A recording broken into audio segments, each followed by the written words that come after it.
எல்லாருக்கும் அன்பான இயேசு கிறிஸ்துவின் நாமத்தினாலே வாழ்த்துதலையும் ஸ்தோத்திரத்தையும் செலுத்தி இந்த வீடியோ பதிவை நான் ஆரம்பிக்கிறேன்.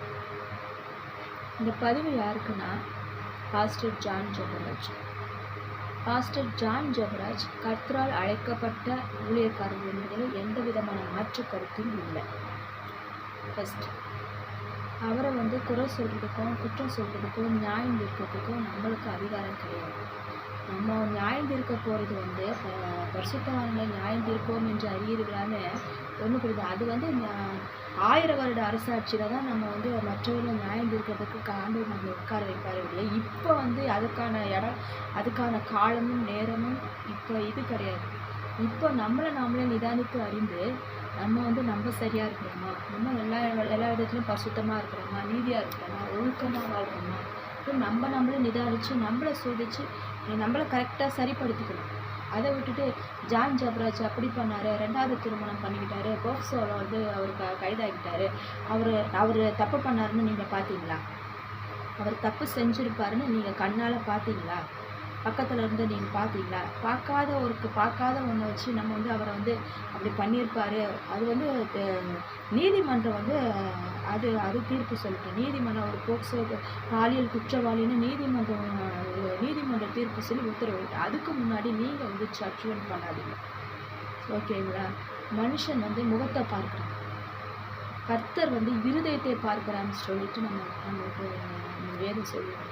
இதுபோல் அவர் தப்பு பண்ணாருன்றதுக்கு அவர் மனசாட்சிக்கு தெரியும், அவர் கர்த்தர் பார்க்குறாரு. அவர் மனசாட்சிக்கும் கர்த்தருக்கு மட்டும்தான் தெரியும், நம்மளுக்கு தெரியாது. அதனால் ஒரு ஊழியக்காரரை குற்றம் சொல்கிறதுக்கோ குறை சொல்கிறதுக்கோ நியாயம் தீர்க்கிறதுக்கோ நம்மளுக்கு ஆண்டவர் அதிகாரத்தையும் ஒரு இதுவும் தரல. புரியுதுங்களா? அது போல தான். அதே போல் இயேசு கிறிஸ்துக்கிட்ட ஒருத்தர் வரார். நல்ல போதகரே, நித்திய ஜீவனை சுதந்திரித்து கொள்ள நான் என்ன செய்ய வேண்டும் என்று கேட்கிறார். அதற்கு நம்ம இயேசு கிறிஸ்து சொல்கிறாரு, என்னையே நல்லவன் சொல்கிறேன், தேவன் ஒருத்தர் தவிர உலகத்தில் ஒருத்தர் நல்லவன் கிடையாது அப்படின்னு அறிக்கிறார். அப்படிப்பட்ட ஒரு நல்ல தேவன் தான் நம்மளுக்கு இருக்கிறார். இயேசு கிறிஸ்துவே நான் நல்லவன் இல்லை, இந்த உலகத்தில் நல்லவன் இல்லைன்னு தன்னையே தாழ்த்தும் போது, அப்போ நம்ம இயேசு கிறிஸ்துவோட பரிசுத்தவான்களா, இயேசு கிறிஸ்துவோட நம்ம நல்லவர்களா? கொஞ்சம் யோசிச்சு பாருங்க. ஜான் ஜெபராஜை குற்றம் சுமத்துகிற, நியாயம் தீர்க்கிற பல பேர் நம்ம எல்லா காரியத்திலும் பர்ஃபெக்டாக இருக்கிறோமா, நம்ம நல்லவங்களா, நம்ம ஒழுக்கமாக வாழ்கிறோமா, நம்ம பரிசுத்தவாங்க, நம்ம நீதியில் நடக்கிறோமா, நம்ம இப்போ செத்தா பரலோகத்துக்கு போவோமான்னு நம்மளே ஜட்ஜ்மெண்ட் பண்ணி நம்மளை கரெக்டாக சரிப்படுத்திக்கணும். அதை விட்டுட்டு அவர் ஜான் ஜெபராஜ் அவர் ஊழியக்காரர், அவருடைய ஆத்மா குறித்து ஆண்டவர்கிட்ட தான் கணக்கு கொடுத்துருக்கணும். அவரை போயிட்டு நம்ம குறை சொல்கிறதுக்கு, நம்ம குற்றம் கண்டுபிடிக்கிறதுக்குலாம் நம்மளுக்கு அதிகாரத்தையே கொடுக்கல. அதே போல் மோசே தேவனால் அழைக்கப்பட்ட ஒரு ஊழியக்காரர். கரெக்டுங்களா? மோசே எத்தியோப்பிய ஸ்திரியை திருமணம் விவாகம் செய்த நிமித்தம் அவருடைய அக்காவும் மிரியாமும் ஆரோனும் என்ன பண்ணாங்க, வாக்குவாதத்தில் ஈடுபட்டு அவர்கிட்ட சண்டை போடுறாங்க. அப்போது இயேசுக்கு தேவன் என்ன பண்ணுறாரு, இறங்கி நீ என்னுடைய ஊழியக்காரரை எதுக்காக நீ அவர்கிட்ட நீ எதுக்கு நீ சண்டை போடுன்னு சொல்லிட்டு அவரை தான் மிரியாமை தண்டிக்கிறாங்க. மிரியாம் குஷ்டரோகியாக இருந்து 7 நாள் பாளையத்துக்கு புறம்பேருந்து அதுக்கப்புறம் தான் சேர்த்துக்கொள்ளப்படுறாங்க. அப்படிப்பட்ட நம்ம அவர் தப்பே பண்ணியிருந்தா கூட அவரை போயிட்டு நம்ம ஆனால் 2வது திருமணம் செய்கிறது இப்போ நம்மளுக்கு தேவன் வேசித்தன முகாந்திரத்தினால் ஒழிய தன் மனைவியை தள்ளிவிடக்கூடாது அப்படின்னு நம்ம வேதம் சொல்லுவோம். கரெக்டுங்களா? அதே போல் அந்த அம்மா அடுத்தது நெக்ஸ்ட்டு நம்ம ஜான் ஜெபராஜ் மனைவி ரீமா ஜெபராஜ், அவங்கள பற்றி நம்ம பேசும்போது, தன் புருஷன் உலகமே 1000 பேர் கூடி நின்று, புருஷன் அயோக்கிய, புருஷன் 2 பொண்ணுங்களை ஒரு பொண்ணுக்கு முத்தம் கொடுத்தான் அப்படின்னு சொல்லும்போது, மனைவி என்ன பண்ணணும்னா தன் புருஷனை நம்பணும். அதை விட்டுட்டு அவங்க சொல்கிறத கேட்டுட்டு வீட்டுக்குள்ளே நுழையும் போதே புருஷங்கிட்ட இப்படி உங்களை பற்றி இப்படி நியூஸ் வந்திருக்குது, இந்த மாதிரி இப்படி பண்ணியா, இதை பண்ணியா, அதை பண்ணியா, அப்படியா இப்படியான்னு போட்டு அவரை போட்டு சண்டை போட்டு மன உளைச்சல் ஆக்கி, அதனால 2 பேருக்கும் வந்து ஒரு பெரிய ஒரு சலசலப்பு, வீட்டில் ஒரே சண்டை. தன் ஞானமுள்ள ஸ்திரீ தன் புருஷனுக்கு கிரீடமாக இருக்கிறாள்னு இப்போ வருது. இலச்சை உண்டு பண்ணுகிறவளோ எலும்புருக்கியாக இருக்கிறாள்னு வேதம் சொல்லுது. அப்போது இந்த மாதிரி 1000 பேர் 1000 விதமாக சொல்லட்டுமே, புருஷன் இப்படி, உங்கள் புருஷன் அப்படி இருக்கிறாரு, இப்படி பண்ணாரு, அதை பண்ணாரு, இதை பண்ணாருன்னு சொல்லுது. நீங்களும் அவரை வந்து வீட்டுக்குள்ளே நுழையும் போதே அவரோட வாக்குவாதத்தில் ஈடுபட்டு சண்டை போட்டு நம்பிக்கை இல்லாமல் அவர்கிட்ட வந்து அவரை வந்து மன உளைச்சல் ஆக்கும்போது அவருக்கு வந்து உங்கள் மேலே வெறுப்பு தான் வரும். ஆனால் எல்லாரும் சொல்லும்போது தன்னுடைய மனைவியை நம்மளை நம்ப மாட்டேங்கிறாளேன்னு சொல்லி உங்கள் மேலே வெறுப்பு தான் வந்து தான் அதனால தான் உங்களை விட்டு அவர் பிரிந்து போகிறதுக்கு காரணமே அதுதான். புருஷன் வந்து சாராய் வந்து ஆபிரகாம் ஆண்டவனேன்னு சொல்லி கீழ்ப்படிந்திருந்தாள்னு வேதத்தில் சொல்லும். இது போல் நீங்கள் வந்து அவரை வந்து ஒரு பொக்கிஷம், ஒரு ஊழியர் கிடைக்கிறது. ஒவ்வொரு பெண்ணும் தவம் இருக்கிறாங்க. நம்மளுக்கு ஒரு ஊழியக்காரர் ஒரு கணவராக கிடைக்க மாட்டாங்களான்னு தவம் இருக்கிறாங்க. ஆண்டவர்கிட்ட ஜெபம் பண்ணுறாங்க, உபவாசம் இருக்கிறாங்க. அப்படிப்பட்ட ஒரு நல்ல ஒரு ஊழியர் வந்து உங்களுக்கு கர்த்தர் வந்து உங்களுக்கு கொடுத்துருக்குறாரு. அதை நீங்கள் எவ்வளோ ஒரு பொக்கிஷமாக நீங்கள் பாதுகாத்துருக்கணும். அது அவரை தவற விட்டது யார்?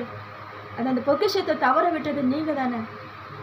சண்டை போட்டு அவரை வந்து பிரச்சனை பண்ணி சண்டை போட்டு மன உளைச்சலாக்கி அவர் உங்களை விட்டு பிரிந்து போகிற அளவுக்கு அவர்கிட்ட நீங்கள் ஒரு கடினமாக நீங்கள் நடந்திருப்பீங்க. கொஞ்சம் யோசிச்சு பாருங்கள்.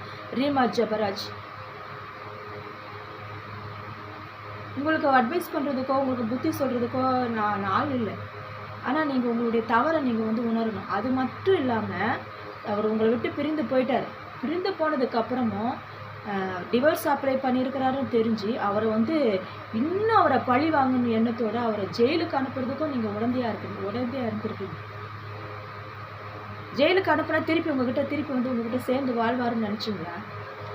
இன்னும் உங்கள் மேலே கோபம் அதிகமாக தானே ஆகும். அதை கொஞ்சம் யோசிச்சு பார்த்தீங்களா?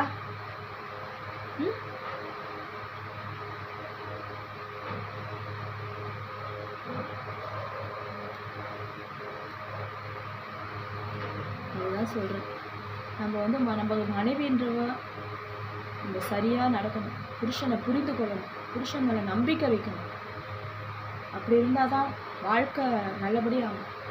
கடைசியில் இன்னே ஒன்று என்னென்னா, 2 பேர் உள்ள பிரச்சனையில் அந்த பிஞ்சு குழந்தைய வந்து 2 பேரும் பழி வாங்கிட்டீங்க.